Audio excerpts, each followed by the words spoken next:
നല്ല ടേസ്റ്റിയും അതുപോലെ നല്ല ഹെൽത്തി ആയിട്ടുള്ള ഓട്സും മാംഗോയും കൊണ്ടുള്ള സ്മൂത്തി എങ്ങനെയാണ് ഉണ്ടാക്കുന്നതെന്ന് കണ്ടുനോക്കാം. അപ്പോൾ അതിനായിട്ട് ഒരു ബൗളിലേക്ക് ഒരു 1/4 കപ്പ് അളവിൽ ഓട്സ് ഇട്ടിട്ടുണ്ട്. അതിലേക്ക് ഒരു 1/2 കപ്പ് അളവിൽ നല്ല ചൂടുള്ള വെള്ളം കൂടെ ഒഴിച്ചു കൊടുത്ത് സോക്ക് ചെയ്യാൻ വെക്കാം. ഇതിലേക്ക് ഒരു 2-3 ഡേറ്റ്സും കൂടെ ഞാൻ ഇട്ട് കൊടുക്കുന്നുണ്ട് ഒന്ന് സോക്കാവാനായിട്ട്. ഒരു 10 മിനിറ്റ് നന്നായി സോക്കായതിന് ശേഷം ഇത് നമുക്കൊരു മിക്സിയുടെ ജാറിലേക്ക് ഇട്ട് കൊടുക്കാം. ഇനി ഇതിലേക്ക് നന്നായി പഴുത്തിട്ടുള്ള മാമ്പഴം ഒരു 1/2 കപ്പോളം എടുത്തിട്ടുണ്ട്. ഇനി അതിലേക്ക് മധുരത്തിനായിട്ട് 1 ടേബിൾ സ്പൂൺ തേൻ ഒഴിച്ചു കൊടുത്തിട്ടുണ്ട്.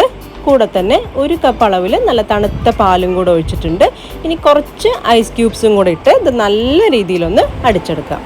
ഇപ്പോൾ ഇത് നന്നായിട്ടൊന്ന് അടിച്ചെടുത്തിട്ടുണ്ട്. ഇനി നമുക്ക് സെർവ് ചെയ്യാനായിട്ട് ഒരു കപ്പിലേക്ക് ഒഴിച്ചു കൊടുക്കാം. ഗാർണിഷ് ചെയ്യാനായിട്ട് കുറച്ച് മാംഗോ ചെറിയ പീസസ് ആയിട്ട് കട്ട് ചെയ്തതും കൂടെ ഇട്ട് കൊടുക്കുന്നുണ്ട്. അങ്ങനെ വളരെ ഹെൽത്തിയും അതുപോലെ ടേസ്റ്റി ആയിട്ടുള്ള ഓട്സ് മാംഗോ സ്മൂത്തി ഇവിടെ റെഡി ആയിട്ടുണ്ട്. ഇതിപ്പോൾ അത്യാവശ്യം തിക്കായിട്ടാണ് ഞാൻ ഉണ്ടാക്കിയിരിക്കുന്നത്. ഇത്രയും തിക്നെസ് വേണ്ടെങ്കിൽ പാലിൻ്റെ അളവ് കൂട്ടി കൊടുത്താൽ മതി.